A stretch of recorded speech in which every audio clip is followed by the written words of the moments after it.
So really, what is it? What's keeping you there? What are you holding on to? Like, why are you denying yourself the privilege of moving on with your life? Are you afraid of what's next? Are you afraid of not having this person, this job, because you fear the unknown?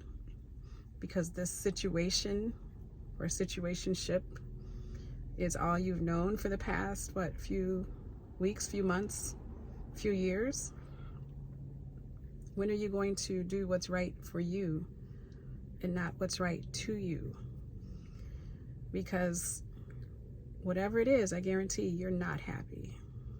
You're not happy. You know you could be happier. You know there's happiness on the other side of just making the decision to walk away.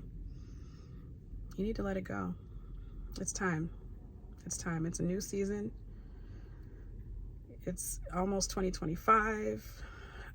Are you going to walk into the new year still burdened by the things that have held you back, the things that have kept you bound emotionally, financially? Maybe a combination of all three: emotionally, financially, and mentally, or physically as well. Maybe the sex is good, if you're in a relationship, but is that enough? When does that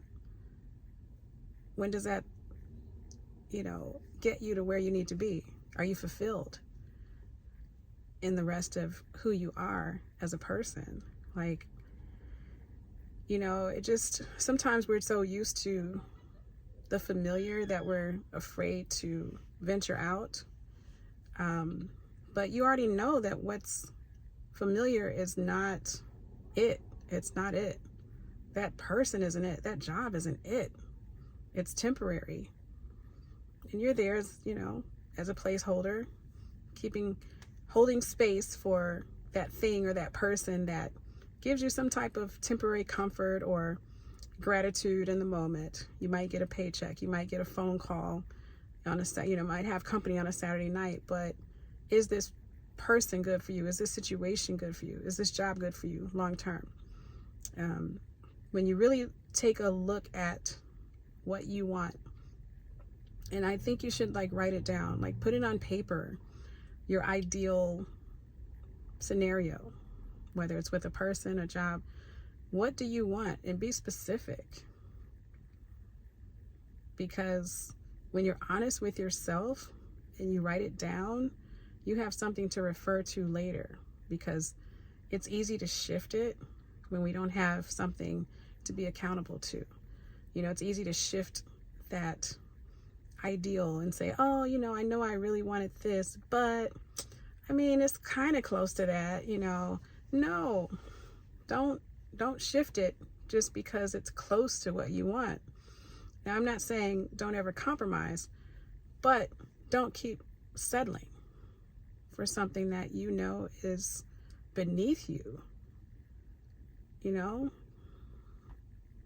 holding on. You're holding on. You fear being alone. You fear not having whatever it is. And don't let that keep you from the unknown.